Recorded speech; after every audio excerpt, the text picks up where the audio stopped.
गोष्टी विज्ञानाच्या आठवणी पृथ्वी आजीच्या. नमस्कार लहानग्यांनो, मी आहे तुमची पृथ्वी आजी. खूप जुनी पण अजूनही टवटवीत. माझ्या कुशीत अनेक शतकं, अनेक माणसं आणि अनेक अफलातून कहाण्या आहेत. आजपासून मी तुम्हाला सांगणार आहे काही खास गोष्टी महान वैज्ञानिकांच्या, अशा लोकांच्या ज्यांनी माझं रक्षण केलं, नवनवीन शोध लावले. या शोधांनी जग बदललं, मोठमोठी गणिते सोडवली आणि ज्ञानाचे दीप लावले. ही माणसं होतीच भन्नाट. कोणीतरी लहानपणी खूप प्रश्न विचारायचं, कोणीतरी घरात वस्तू फोडून प्रयोग करायचं, पण या सगळ्यांनी कधी हार न मानता जगाला काहीतरी नवीन दिलं. हे सगळं मी पाहिलंय आणि आता मला वाटतंय तुम्हालाही या गोष्टी सांगाव्यात. शिकता शिकता तुम्हीही एक दिवस मोठे वैज्ञानिक व्हाल आणि मग माझा आणखी चांगला सांभाळ कराल. तर चला ऐकूयात माझ्या आठवणींमधून उलगडणारी आजची गोष्ट, रेने देकार्तची गोष्ट. आणि हो, जर माझ्या गोष्टी आवडल्या तर नक्की लाईक करा. हे व्हिडिओ तुमच्या इतर मित्रांनाही शेअर करा आणि माझं चॅनल सबस्क्राईब करायला विसरू नका, कारण पुढे आणखी अनेक अफलातून वैज्ञानिकांची गुपितं मी तुमच्यासाठी घेऊन येणार आहे. चला तर मग सुरुवात करूया. छतावरची माशी, एक गणिती दंतकथा. लेखिका जुली ग्लास, चित्रे रिचर्ड वॉल्स. छतावरची माशी, मराठी अनुवाद सुशील मेन्सन. ही एका अशा माणसाची गोष्ट आहे जो फार फार वर्षांपूर्वी फ्रान्समध्ये राहत होता. तो फ्रेंच माणूस होता, म्हणून त्याचं नावही फ्रेंच होतं. त्याचं नाव होतं रेने देकार्त. ऐकायला गमतीदार वाटेल हे नाव तुम्हाला, पण फ्रान्समध्ये हे नाव अगदी सामान्य आहे. रेने एक तत्वज्ञ होता. वस्तू अस्तित्वात का आहेत यावर तत्वज्ञ विचारचिंतन करतो. रेने हा एक महान तत्वज्ञ होता. त्याच्या अनेक कल्पना आजही प्रसिद्ध आहेत.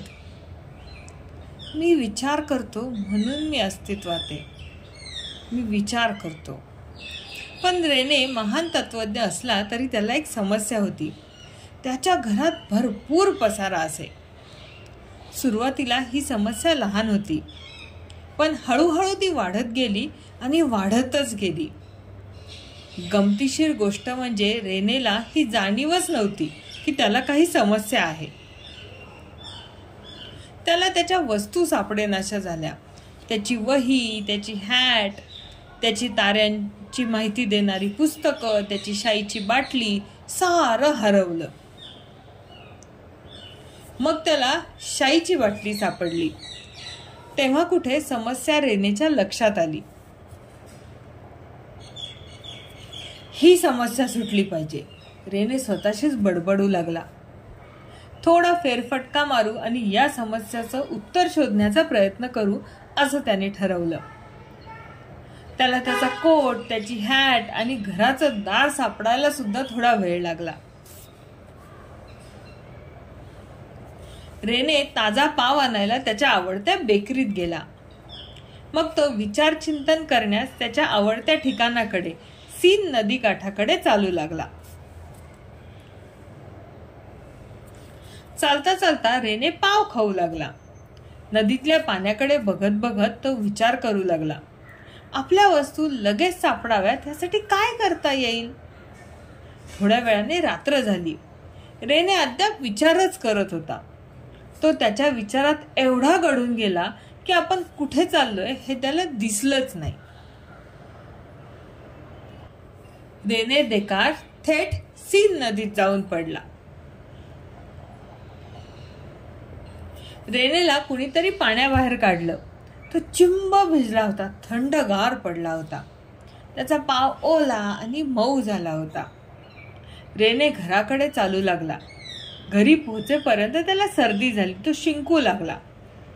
बिछाण्यावर पडल्या पडल्या त्याला झोप लागली.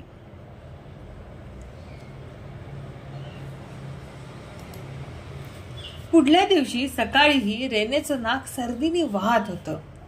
त्यातच त्याला त्याचा रुमालही सापडला नाही. त्याला त्याची घोंगडीही सापडली नाही.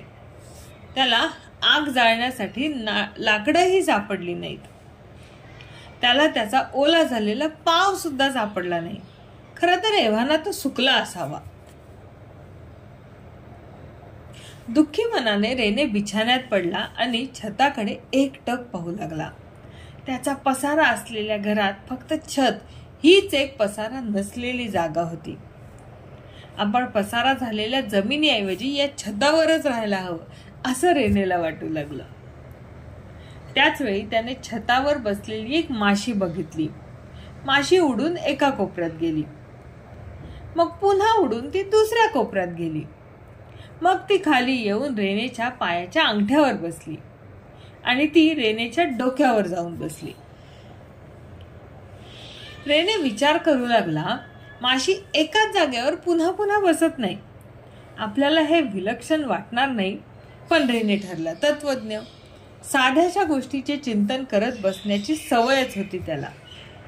माशी कुठे कुठे बसते याची नोंद करायला हवी, म्हणजे ती एकाच जागी किती वेळा बसते हे कळू शकेल. त्याच्या मनात आलं. पण हे कसं करायचं?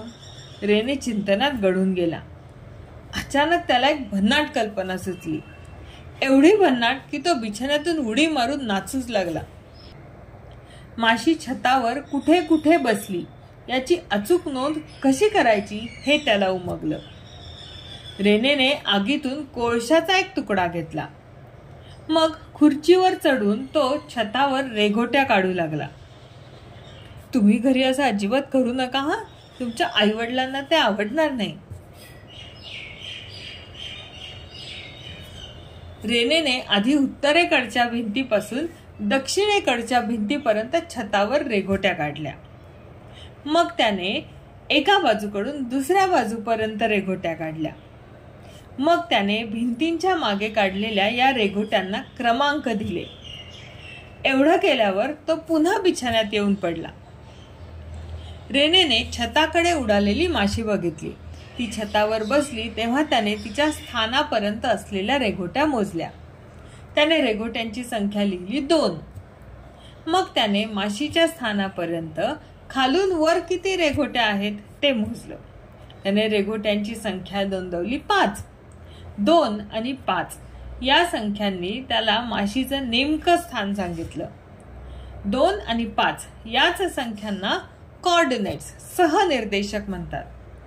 तुम्ही देखील शाळेमध्ये ग्राफ पेपर म्हणजे आलेख पेपर कसा ड्रॉ करायचा, वेगवेगळे ग्राफ्स कसे ड्रॉ करायचे, त्या तुमच्या आलेख पेपरावर म्हणजे आलेख कागदावर म्हणजे ग्राफ पेपरवर पॉइंट म्हणजे कॉर्डिनेट्स कसे प्लेस करायचे हे तुम्ही शिकले असाल. त्यावेळेला तुमच्या शाळेतल्या शिक्षकांनी तुम्हाला ग्राफ पेपर, त्याच्यावरचे असलेले एक्स आणि वाय हे ॲक्सिस, एक्स आणि वाय हे अक्ष, मग कॉर्डिनेट्स, सहनिर्देशक ह्या सगळ्या संकल्पना समजून सांगितल्या असतील. तर या संकल्पना शोधून कुणी काढल्या? तर या रेने देकार्टनी शोधून काढल्या. आता आपण पुन्हा पाहूयात. 2 आणि 5 या संख्यांनी त्याला माशीचं नेमकं स्थान सांगितलं. 2 आणि 5 या संख्यांना कॉर्डिनेट्स म्हणजेच सहनिर्देशक म्हणतात. पहिला सहनिर्देशक 2 हा माशी डावीकडून किती दूर आहे ते मापतो. म्हणजेच ह्याला तुम्ही तुमच्या गणिताच्या पुस्तकात काय म्हणता? एक्स कॉर्डिनेट किंवा एक्स सहनिर्देशक म्हणता.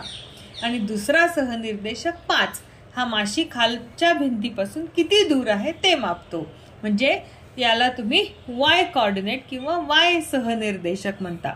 आणि मग 2 आणि 5 हे झाले तुमचे एक्स वाय कॉर्डिनेट्स म्हणजेच एक्स वाय सहनिर्देशक, की ज्यांनी कोणत्याही बिंदूची किंवा कोणत्याही पॉइंटची ग्राफ पेपरवरची एक्झॅक्ट पोझिशन तुम्ही लोकेट करू शकता. रेनेने माशीचं निरीक्षण करण्यात आणि सोबतच शिंकण्यात संपूर्ण सकाळ घालवली. तुम्ही त्याला भेटायला गेलात तर तो म्हणेल माशी डावीकडून 6व्या आणि खालून 3ऱ्या रेषांवर आहे 6 3, किंवा माशी डावीकडून 4थ्या आणि खालून 7व्या रेषांवर आहे म्हणजे 4 आणि 7, किंवा माशी डावीकडून 8व्या आणि खालून पहिल्या रेषेवर आहे, म्हणजे 8 आणि 1. छतावरच्या प्रत्येक स्थानाचे आपापले सहनिर्देशक होते. माशीचे सहनिर्देशक सतत नोंदवत राहिल्यामुळे रेनेच्या मनात दुसरी एक विलक्षण कल्पना चमकून गेली. आपण या माशीचा जसा माग काढतोय तसंच आपल्या वस्तूंचाही माग काढू शकतो. ते तर यापेक्षाही सोपं काम आहे, कारण हॅट काही माशीसारखं आपलं स्थान बदलणार नाही. रेनेने पुन्हा बिछाण्यातून उडी मारली. त्यानं सगळं सामान स्वयंपाकघरात ढकललं. आता त्याच्या खोलीतली जमीन छता इतकीच मोकळी ढाकळी झाली. पण साध्या कोळशाने त्या जमिनीवर रेघोट्या काढता येत नव्हत्या, कारण त्या रेघोट्या लगेच नाहीशा होत. मग रेने रंग मागायला आपल्या शेजाऱ्यांकडे गेला, आणि काय नशीब, त्याचा शेजारी चक्क चित्रकार होता. रेनेने आणि चित्रकाराने ओले रंग वापरून रेनेच्या घरातल्या जमिनीवर आडव्या उभ्या रेघोट्या काढल्या, म्हणजे अगदी तुमच्या ग्राफ पेपर सारख्या.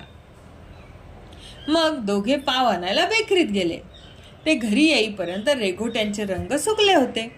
चित्रकाराने रेनेला त्याच्या वस्तू रेघांवर ठेवायला मदत केली. त्यांनी रेनेची हॅट, त्याचं ताऱ्यांची माहिती देणारं पुस्तक, त्याची पिसाची लेखणी, जुने बूट, वयाच्या 10व्या वर्षीचं हस्तलिखित वृत्तपत्र आणि इतर अनेक वस्तू शोधल्या. या वस्तू कुठे आहेत ते रेनेला आठवत नव्हतं. मग रेनेने एका तक्त्यात त्या सगळ्या वस्तूंची नवी स्थानं काळजीपूर्वक नोंदवली. खूप छान. यानंतर रेनेच्या घरात कधीच पसारा झाला नाही. क्वचित झाला असेलही कधी. रेनेची ही पद्धत लवकरच साऱ्या जगात पसरली. याच पद्धतीला कार्टेशियन कोऑर्डिनेट सिस्टीम, कार्टेशियन सहनिर्देश पद्धती असं म्हटलं जाऊ लागलं. कार्टेशियन हा शब्द रेनेचं आडनाव देकार्त यावरून घेण्यात आलेला आहे. आजही लोक कार्टेशियन सहनिर्देश पद्धतीचा वापर निरनिराळ्या प्रकारे करतात. तुम्ही शाळेतही गणिताचे वेगवेगळे ग्राफ्स काढण्यासाठी किंवा अगदी मॅप्स तुम्ही जे वापरता त्या मॅपवर एखादं ठिकाण कसं शोधून काढायचं, त्या ठिकाणाचे कोऑर्डिनेट्स कुठले आहेत हे शोधून काढण्यासाठी हीच पद्धत वापरता. मुलांनो, कशी वाटली तुम्हाला आजची गोष्ट? रेने देकार्तची गोष्ट, कार्टेशियन कोऑर्डिनेट्सची गोष्ट. तुम्हालाही कधी असं विचारांचं गूढ वाटलंय का? कुठली गोष्ट कुठे ठेवली की ती कशी ओळखायची, कशी लोकेट करायची याबद्दल प्रश्न पडलाय का? मॅप्स कसे तयार होतात, आता याबद्दलचं गूढ तुम्हाला हळूहळू समजायला नक्की मदत होईल. आणखी अशाच जगप्रसिद्ध शास्त्रज्ञांच्या गोष्टी तुम्हाला ऐकायच्या असतील तर पृथ्वी आजीच्या गोष्टी नक्की ऐकत राहा. गोष्ट आवडली असेल तर लाईक करा, तुमच्या मित्रमैत्रिणींसोबतही शेअर करा आणि चॅनलला सबस्क्राईब करा. मी पृथ्वी आजी लवकरच येईन एका नव्या गोष्टीसह.